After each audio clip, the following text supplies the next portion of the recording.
So another bounty left at the door from the neighbor. I do think the neighbor maybe planted too many tomato plants, but aren't they just, they're just beautiful.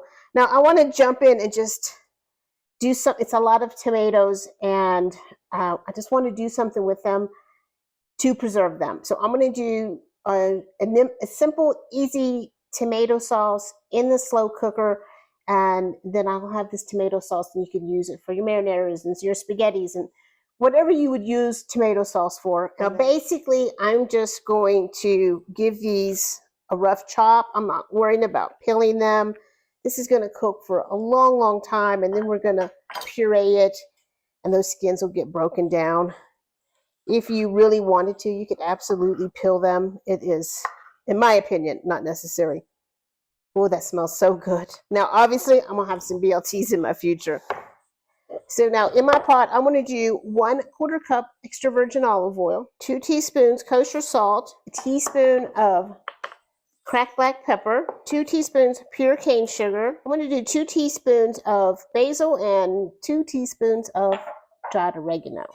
Now I'm going to do about 6 cloves of garlic, roughly chopped, and then I'm going to do a half of an onion. I would normally do a white onion, but I didn't, or a yellow onion. I didn't have it. I only had a red, so I'm going with the red. They're a little sweeter. Now there's a lady that she's called Pastime Cooks, and she just goes and does all kinds of older recipes, older vintage recipes, I guess we could call them.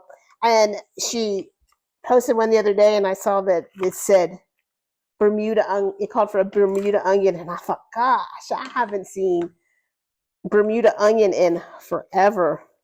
I guess now they just say sweet onion or Vidalia, but it's just kind of one of those things you're like, oh yeah, I forgot about Bermuda onions. So on low, I'm going for like 12 hours here, really low and slow, and just break all of this down. All right, so just look how much that's cooked down. Now, this has been going for 16 hours at least. I started this yesterday at 4. It is 10 o'clock. When I came up for coffee this morning, because Instapot's lids are so tight, it'll get really watery on you. So I just cracked that lid and left some breathing room so it would thicken up a bit.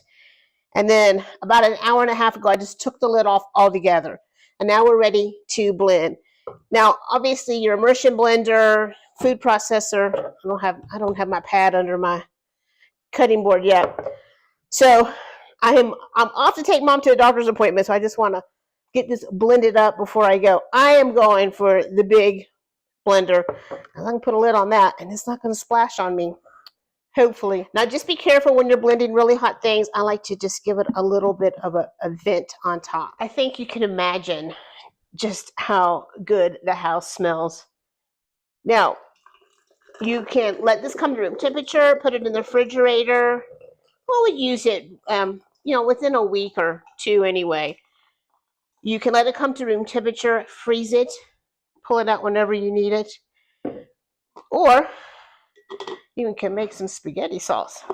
And I think that's what I'm going to do. So just use this however you would use tomato sauce. And of course, I have to taste it. So actually, it tastes really good as is. You could just, use it right away. But just a great way if you find yourself with an abundance of tomatoes, just an easy way to make tomato sauce, because honestly, that machine over there did all of the work for us. So there you go, homemade tomato sauce. See y'all later. Bye.